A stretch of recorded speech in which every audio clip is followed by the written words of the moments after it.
Actually सच बताऊं, sunroof waste है, हाँ जिसको हमें नहीं परचेज करना चाहिए। हाँ। इसका कोई यूज़ नहीं है। हेलो दोस्तों, स्वागत है आपका ऑनेस्ट यूज़र रिव्यूज़ की नई वीडियो में। तो दोस्तों आज हम आए हैं Hyundai क्रेटा को लेके। अगर मैं बात करूं क्रेटा की तो 2014 में कार लॉन्च हुई थी। ये आप 2020 का सेकंड जनरेशन फेसलिफ्ट वेरिएंट देख रहे हैं और ये कार परचेज़ करी थी मिस्टर अभिषेक जी ने। तो अभिषेक जी से जानेंगे उनके इस कार से रिलेटेड पॉजिटिव और नेगेटिव एक्सपीरियंस। तो जो लोग इस कार को 2022 में परचेज़ करना चाहते हैं तो ये वीडियो बहुत उनके लिए यूज़फुल होने वाला है। First of all welcome to both of you. ये आकाश जी हैं और ये मिस्टर अभिषेक जी हैं। तो ये दोनों ही इस कार को ओन करते हैं और तो इनसे जानेंगे। तो सर ये बताइए कि कब परचेज़ करी थी आपने ये कार? अक्टूबर 2021, अच्छा, तो कितने की पड़ गई थी उस टाइम पे आपको ये? Something around 17.5। और मॉडल आपने कौन सा लिया हुआ है? SX मॉडल में। तो क्रेटा के वेरिएंट्स की बात करूं तो आपको मिल जाता है EX, S, SX और SX ऑप्शनल इसका टॉप मॉडल है।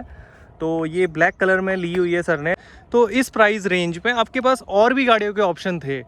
अगर 17.5 लाख की बात करूं तो उस टाइम पे अक्टूबर में ही XUV 700 भी लॉन्च हुई थी गाड़ी उस टाइम पे, और उस काफ़ी मार्केट में उसकी हाइप भी बनी हुई थी। तो आप उस पे जाना आपने बेहतर नहीं सोचा। और इसकी रिवीलरी अगर बात करो तो किया सेल्टोस इसका सबसे बड़ा कंपटीटर है। तो आप किया सेल्टोस या XUV 700 पे इन सब गाड़ियों पे क्यों नहीं गए? और आप हैरियर भी परचेज़ कर सकते थे। 18 साढ़े 18 लाख में बात करूँ तो टाटा की हैरियर जो है वो भी आ जाती है। एक्चुअली हम लोगों का जो आपस का जो कन्वर्जेशन था, हम्म हम लोगों ने हर एक मॉडल को चेक किया। हम लोग नेक्सॉन भी देखे टाटा की, हम लोगों ने किया सेल्टोस भी चेक करी, हम लोगों ने XUV भी गए। बट जिस टाइम हमें परचेज करना था उस टाइम पे XUV लॉन्च होने वाली थी और ये उस समय मिल रही थी। और गाड़ी उस समय रिक्वायरमेंट थी क्योंकि मैरिज थी उस समय, तो हमें परचेज करनी थी। तो जो करंट टाइम पे हमें मिलने वाली थी वो हमने परचेज करी। अच्छा। कंपेरिजन टू सेल्टोस को एक छोटा सा इंसिडेंट जो देखा पेपर में, न्यूज हुआ, हाईलाइट हुआ बहुत ज़्यादा, वो कहीं ना कहीं हमें एक नेगेटिव इम्पैक्ट आया सेल्टोस के अगेंस्ट में। और दूसरा जो ऑप्शन था नेक्सॉन के लिए, कि कुछ फीचर्स हमें नेक्सॉन में प्लस माइनस लगे और सर्विस मेजर था। सर्विस के बिहाफ पे हमने क्रेटा को अच्छा, आपको मतलब टाटा की जो सर्विस थी उसके लिए निगेटिव फीडबैक्स मिले हुए थे कि इनकी टाटा की सर्विस ख़राब है। और आप किया के कौन से इंसिडेंट्स की बात कर रहे हैं कि जिसके लिए आप किया पे नहीं गए?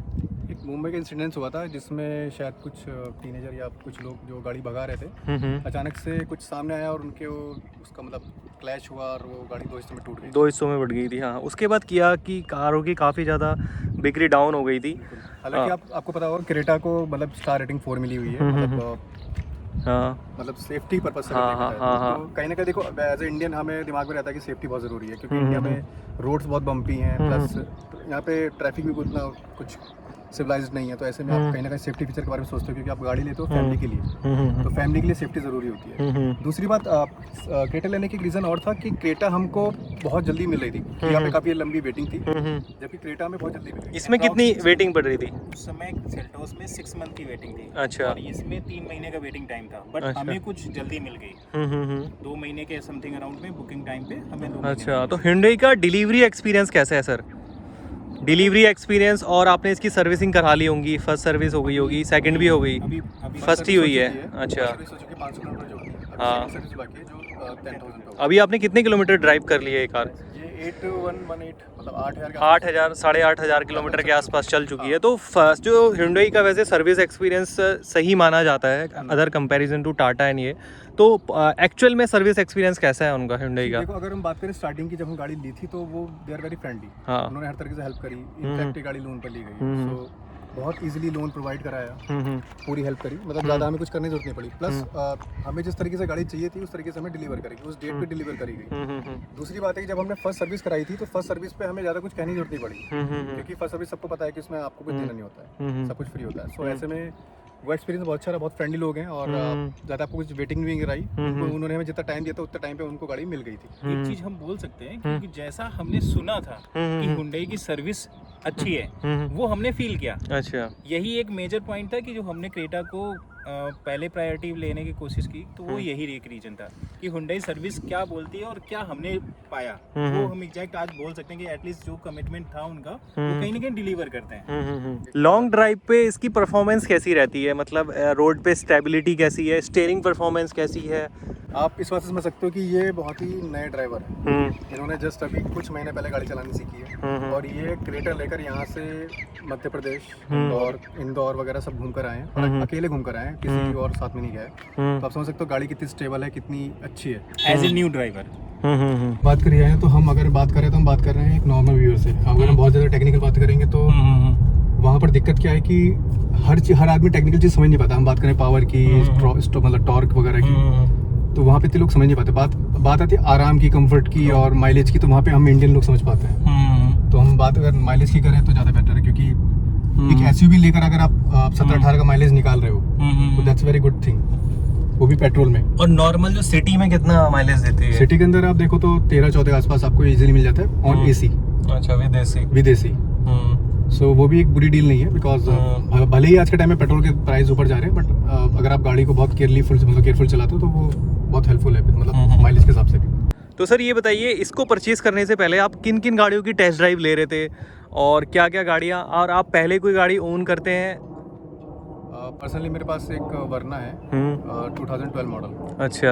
और वो फ्लूटिंग में मतलब उस समय आई थी गाड़ी, तो वहाँ से कहीं ना कहीं बिल्ड हुआ, एक ट्रस्ट बिल्ड हुआ मेरा हुंडई के साथ। उसके बाद जब हुंडई मतलब क्रेटा लेने का प्लान था, तो उसके अलावा हमने किया का और नेक्सॉन वगैरह का भी हमने टेस्ट ड्राइव ली थी। नो डाउट सबकी परफॉर्मेंस अच्छी थी, बट कहीं ना कहीं हम क्रेटा पे अटके रहे, क्योंकि एक जो अच्छा एक्सपीरियंस पूरा रहा है हुंडई वरना के साथ मेरा। अच्छा। हुंडई वरना का ग्राउंड क्लियरेंस कम है, लेकिन वो जो गाड़ी परफॉर्मेंस है वो बहुत अल्टीमेट है। वो तो सेडान वाले उसमें आ जाती है। सेडान में है, बट फिर भी जो हुंडई के साथ जो मेरे जो बिल्ड हुआ है रिलेशनशिप, उसकी वजह से क्रेटा पे मन ज़्यादा अटका हुआ है। अच्छा, आपने ही सर को ज़्यादा प्रेफर करी कि आप क्रेटा पे जाओ? अच्छा। एक्चुअली म्यूचुअल हम लोगों का अंडरस्टैंडिंग ये है कि हम लोगों ने जब भी बात की किसी भी चीज़ के लिए, तो हम उस गाड़ी को पहले वॉच आउट किए, उसकी टेस्ट ड्राइव लिए, उसके प्लस माइनस पे बात किए, और इवन हम लोग सेल्टोस भी गए। सेल्टोस में भी देखा, सेल्टोस का दूसरा ऑप्शन उस समय आ रहा था जो छोटा वेरिएंट है। और इसी तरह से सोनेट किया, सोनेट हम उसको देखे, हुंडई में हमने वेन्यू को भी देखा। जो चीज़ हम लोगों ने फील किया कंफर्ट, वो हमें क्रेटा और सेल्टोस में अच्छा मिला। और जो ड्राइविंग एक्सपीरियंस अगर आज की बात करें तो जो फीलिंग आई उसमें XUV 700 लॉन्च होने वाली थी, तो जिसको हम टेस्ट ड्राइव नहीं ले सकते थे, जिसके बारे में कुछ रिव्यूज नहीं जान सकते थे, एक कुछ अपकमिंग आने वाला है, जिस समय की रिक्वायरमेंट थी उस बेस पे हमें जो कंफर्टेबल जोन पे लगा वो हम लोगों ने। तो आज के टाइम से अगर आपको आज के टाइम पे कोई बोले 18 लाख रुपए आपके पास हैं, तो क्रेटा के अलावा कौन सी गाड़ी पे जाना चाहोगे? फिर तो नो डाउट XUV 700, क्योंकि बिकॉज उसमें जो फीचर्स दिए हैं नए, दे आर अल्टीमेट। लाइक आपको ऑटो पायलट का आपको ऑप्शन मिल रहा है, जो कि इंडिया में बहुत नया है। एडास के फीचर्स हैं उसमें, लेन कीप असिस्ट हो गया और ऑटोमेटिक स्टीयरिंग कंट्रोल्स टाइप है।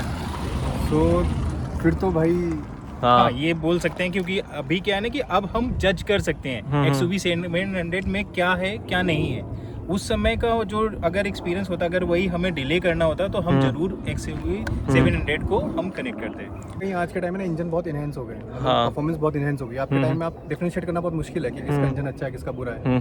तो एज ए जनरल ऑडियंस आप जाते हो फीचर्स पे, या फिर सेफ्टी फीचर्स पे, या फिर गाड़ी की परफॉर्मेंस के ऊपर। परफॉर्मेंस मतलब कितना अच्छा माइलेज देगी, कितना पिकअप कर लेगी वगैरह। तो ऐसे में बहुत मुश्किल है। तो इस समय आप फिर रिलाई करते हो कि किस कंपनी, मतलब किस ब्रांड की गाड़ी आप खरीद रहे हो। तो आपका किसके साथ क्या क्या एक्सपीरियंस रहा है, उस पर डिपेंड करता है कि आप किस गाड़ी को लेने वाले हो।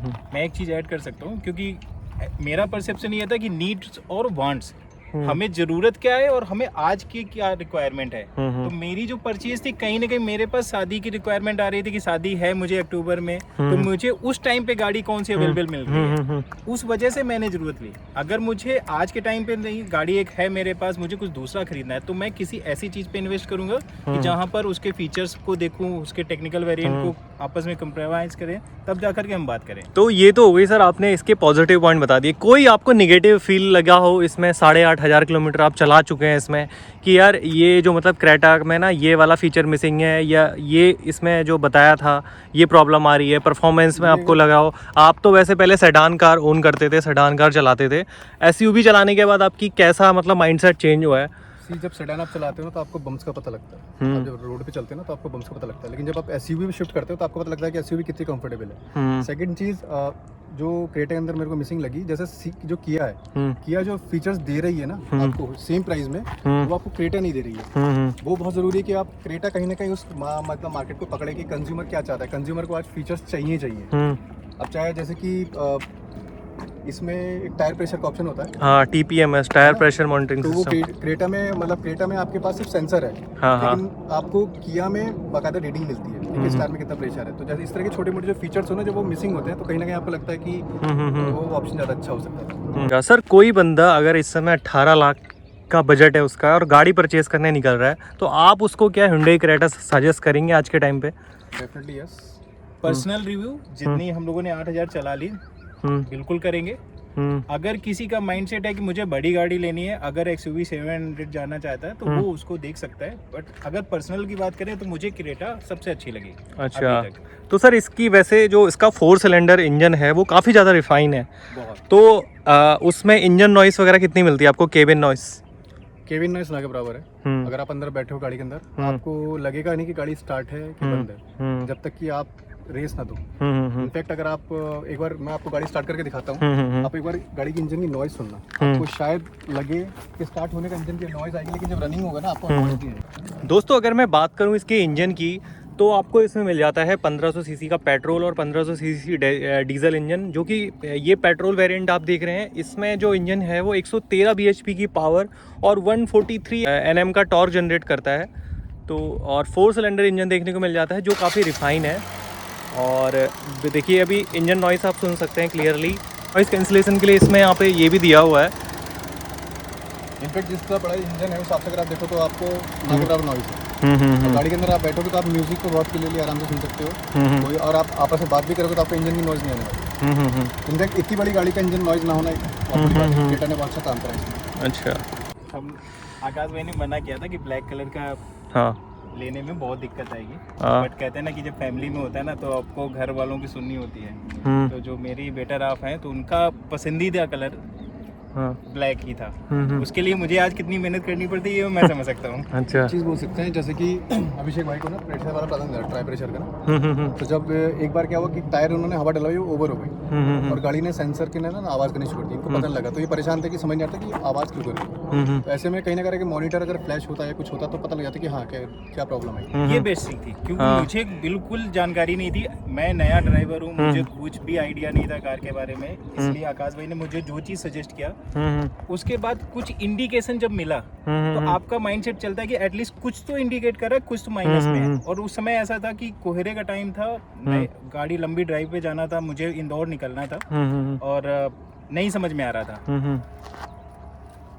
जो उसके साथ बुक मिलती है उसमें पढ़ा कि हाँ टायर प्रेशर, इन्होंने सजेस्ट किया कि एक काम करो कि हवा चेक करा लो। वो इंडिकेशन कहीं ना कहीं पॉजिटिव इम्पैक्ट किया कि यार नहीं, एटलीस्ट मैं नया हूँ तो कुछ इंडिकेट किया, मैंने उसको एडजस्ट किया और वो फिर ठीक हो गया। और उसके बाद मैं 1000 किलोमीटर की ड्राइव करके आया, वेल एंड फाइन, कहीं कोई दिक्कत नहीं है। तो अभी आकाश भाई ने जो सजेस्ट की थी आपको क्रेटा, तो आप खुश हैं उसको लेके? आकाश भाई का एक सजेशन मैं जरूर मिस करता हूँ कि उनका कहना था कि ब्लैक कलर मत लो, मतलब ज़्यादा मेंटेनेंस वाला है। बट कहते हैं ना कि ब्लैक कलर नो डाउट अच्छा लगता है देखने में, और जैसा भी है बस ब्लैक कलर अच्छा है। अदरवाइज मेंटेनेंस का अगर थोड़ा सा पार्ट स्किप कर दें, क्योंकि जैसे अभी थोड़ी देर पहले गाड़ी धुलाई थी तो डस्ट का पार्टिकल ज़्यादा दिखते हैं। बस वही एक माइनस पॉइंट है जो मुझे लगता है कि मैं आकाश भाई की सुन लेता तो शायद मुझे मेहनत कम करनी पड़ती। अच्छा, आकाश भाई ने मना किया था ब्लैक पे लेने को। हालांकि एक चीज़ आप ऐड कर सकते हो, ये गाड़ी की वैल्यू थोड़ी सी ज़्यादा जाने का रीज़न एक ही है, इसमें जो ऊपर सनरूफ है ना, उसकी वजह से, जो सनरूफ की वजह से ये थोड़ी महंगी पड़ी। अदरवाइज जो सेम फीचर्स है आपको लोअर वर्जन में मिल जाते हैं। लोग लोअर वर्जन ही जो Hyundai Creta में एक अच्छी खासियत है ना, ये बेस वेरिएंट से ही आपको ज़्यादा फीचर प्रोवाइड कराता है। इवन नहीं, इसमें तो ये बोल सकते हैं कि सेल्टोस में ज़्यादा थे। सेल्टोस में फीचर्स ज़्यादा थे, इसमें क्रेटा में उतने फीचर्स कम हैं, बट ये था कि हमारी जो चॉइस थी कि हम लोगों ने वैसे ई मॉडल ही चूज किया। हाँ। फिर धीरे धीरे जब उसके फीचर्स चेक किए, जो हमें बेस लगा EX मॉडल लिया। उसके बाद मैं जो बेटर आप थे तो उन्होंने बोला कि नहीं सनरूफ गाड़ी लेनी है। उसका जो कॉस्टिंग बढ़ी वो केवल सनरूफ की वजह से जो 1.5 लाख। तो अभी आपको लगता है कि सनरूफ कितना प्रैक्टिकल है? आप दिल्ली में रहते हैं तो कभी सनरूफ का मजा ले पाते हो यार दिल्ली में? एक्चुअली सच बताऊं, सनरूफ वेस्ट है। हाँ। जिसको हमें नहीं परचेज करना चाहिए। हाँ। इसका कोई यूज नहीं है। मैं जैसे गांव भी गया तो मैंने अभी तक केवल एक ही बार उसको ओपन किया है। आप कितना रेगुलर आप ट्रेवल करते हैं डिपेंड करता है। अगर आप बहुत ट्रेवलिंग करते हैं, रोड ट्रिप पे जाते हैं, तो वो एक केस अलग हो सकता है। उस बेस में तो सनरूफ का ऑप्शन हो सकता है, अदरवाइज कोई यूज नहीं है। मैं ये मानता हूँ कि मैंने 1.5-2 लाख रुपए एक्स्ट्रा। और दिल्ली जैसी जगह में जहाँ इतना पॉल्यूशन है वहाँ तो बिल्कुल ही यूज नहीं हो पाता होगा। कभी नहीं। इंडिया में ऑलरेडी धूप है ना सर। हाँ। आपको सनरूफ की जरूरत ही नहीं है। साइड खिड़की से बहुत धूप आ जाती है। ये एक प्रीमियम फीचर है जो महंगी गाड़ी देती है। और ये फिलहाल सनरूफ का जो ऑप्शन है वो इंडियन एनवायरनमेंट के लिए नहीं बना है, ये यूरोपियन का। हाँ। तो कहीं ना कहीं वहाँ से एक अडेप्ट करा है इंडियन। तो एक शो ऑफ का ऑप्शन है, आप लेना चाहो तो ले सकते हो अगर आपको। लेकिन मोस्टली मैंने देखा ना, जितने भी कस्टमर्स मिलते हैं तो पहले वो फीचर्स के चक्कर में ले तो लेते हैं, लेकिन बाद में पछतावा ही होता है कि 1-1.5 लाख रुपए एक्स्ट्रा दिए सनरूफ के चक्कर में, लेकिन उसका उतना यूज़फुल हो नहीं पा रहा है। और दोस्तों आपकी इन्फॉर्मेशन के लिए बता दूँ कि सनरूफ से चलती गाड़ी में बाहर निकलने में चालान भी आपका हो सकता है। तो आकाश भाई और अभिषेक भाई अपने अपने बिजी शेड्यूल से हमारे लिए टाइम निकाला, उसके लिए आपका बहुत बहुत धन्यवाद। और दोस्तों वीडियो पूरी देखने के लिए आपका बहुत बहुत धन्यवाद। वीडियो अच्छी लगी हो तो लाइक कीजिए, चैनल पे नए हो तो सब्सक्राइब कीजिए।